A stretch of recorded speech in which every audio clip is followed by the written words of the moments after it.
Somebody was here who told her about the GOLD projects, and GOLD is Guiding Overseas Linked with Development. So 6 guiders, we were chosen for this project, and for a year we prepared activities based on what the Gambian Girl Guides wanted to grow their organisation, to create women ready for the challenges of tomorrow, that are happy, confident, feeling really good. And now that you are here, effecting those programs, how is it working out? It's worked out amazing. The Gambian Girl Guide leaders are so supportive. A move to explore greater prospects. This year, the Guiders Association is advancing a vital affiliation with its British partners, bringing 6 members of the UK Guide Association under the GOLD project to the Gambia. They've looked after us, they have looked after the girls have been so responsive. We've trained girls that have never been guides before, and they came yesterday and they'd made uniforms with the badges that we'd given them, and we were so overwhelmed with how inspired they were. Interactive sessions connecting and steering young girls towards greater propensities. This is one of several training programs instigated by the link, inspiring girls to go ahead and shape the futures they want. Practicalize everything that makes it more interesting, more energetic and enthusiastic for these girls. We want to interest them, to get them involved in nation building. They go out also to assist us, the leaders, because they are the future leaders of this country, to help us. This current program is training young leaders in guiding, following an eventful process touching all sections of the association across the country. Actually, I have learned a lot in these 3 weeks that I have not learned in the past few years in my guiding. I have learned that guides will help each other. Guides will work in teams, communication, guides will listen to each other, and building up our self-esteem and confidence. Yeah. And now we can say you are qualified to handle your own brownie group. Huh? Yeah. Okay, you can really do that. Yeah, I can control my own brownie groups. For the British Guiders, the Gambia has been a great experience. Guiding in the country continues to take special effect, and under the GOLD scheme, this connection will essentially bolster the quest to put girls at the fore of development, bringing out the best in them. Feel like we're Gambians. We have Gambian guide uniform and everything. Have you, had an encounter with our language or dialects and all that? We're trying to learn Nangadef. Nangadef, that's yeah. right. Jilly Jif. Jilly Jif. Yeah, yeah. We've got African dress.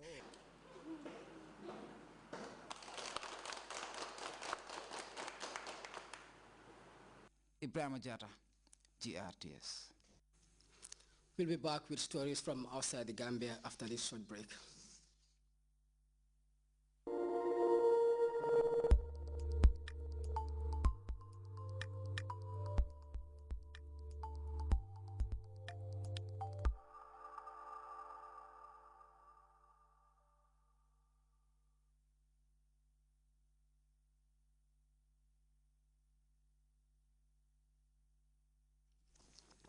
Welcome back. For the 10th time in 2 years, Cameroon's commercial city of Douala has been hit by a devastating fire. The recent incident razed down a market in the center of the city. Authorities in the city cited the presence of all electric connections as the cause of the frequent fire outbreaks in many of Douala's congested markets. We have details of that story in this report. Firefighters in Cameroon battled a massive fire in central Douala. Despite their efforts, scores of shops at the Mbopi market went up in flames and under the eyes of their owners. Once the fire was extinguished, shop owners returned to see whether anything had been spared. We came back to see whether we could still use the building or at least repair it, because it was badly damaged. Over the last 2 years, 10 fires have destroyed markets in Douala. Although police have considered the possibility that the fires were set deliberately, it appears more likely that the cause is defective electrical wiring. Many of these shops flout building codes or are entirely illegal. Of the 70 markets in the city, only 4 are managed and inspected by the state. Much needs to be done to improve safety in the markets. The best thing to do may be to start from scratch. Every business should be required to have an electric meter.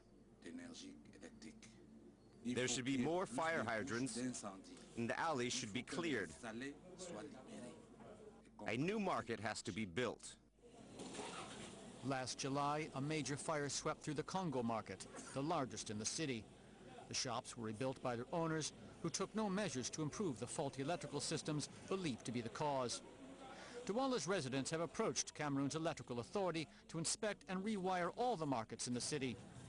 Every year, businesses lose hundreds of thousands of euros in fires caused by worn and faulty installations. The government of Gabon says it will renegotiate the contract between Libreville and French water company Veolia. The move comes following recent water shortages in the Gabonese capital. Residents of Libreville have struggled through these difficult moments. Meanwhile, President Ali Bongo has asked the French multinational company for compensation. We have more in this report.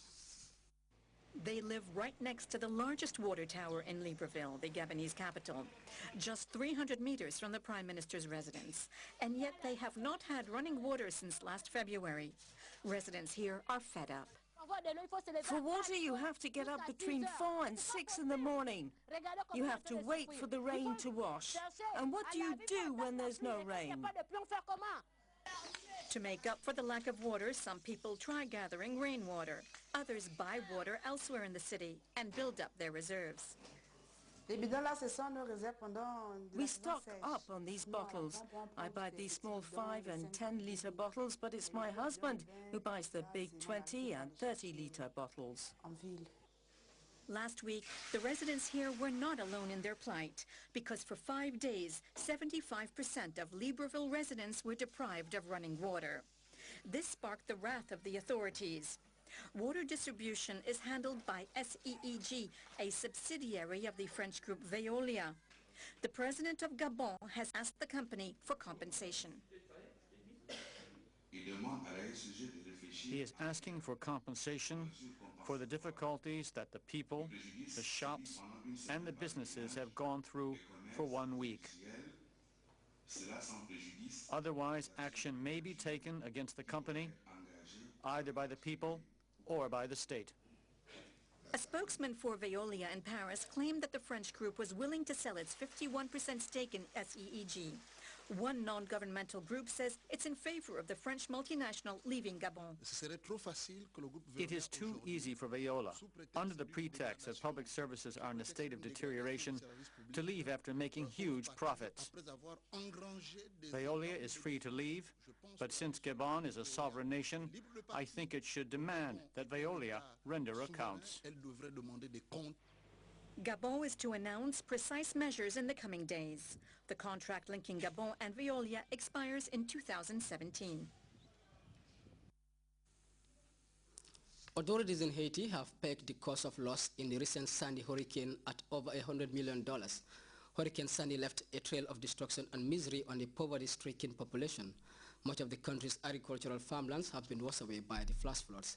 There are increased fears of cholera outbreak and a sharp rise in food prices. Details in this report. The full extent of Hurricane Sandy's effect on Haiti is just beginning to emerge. The hurricane claimed at least 55 lives here. Tens of thousands have been left homeless. Food security is a major problem. In many areas, the storm swept away everything, including livestock. The river takes away everything, even our pigs, everything. Right now we cannot find food to eat. Sandy left a trail of devastation in its wake.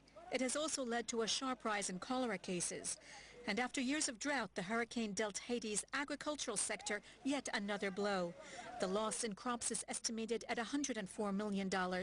This will unavoidably lead to higher prices of basic foodstuffs as food stocks are dangerously low. What is required is really very prompt agricultural support so that people can meet the next planting season and they can start harvesting in December, January. The effect of the catastrophe on Haiti has been almost forgotten as the international press focused its attention on Sandy's arrival on the eastern coast of the United States.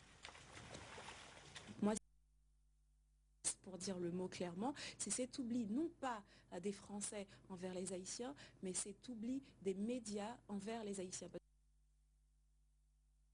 They're not going to look for it. Why should they go looking for news no one is talking about?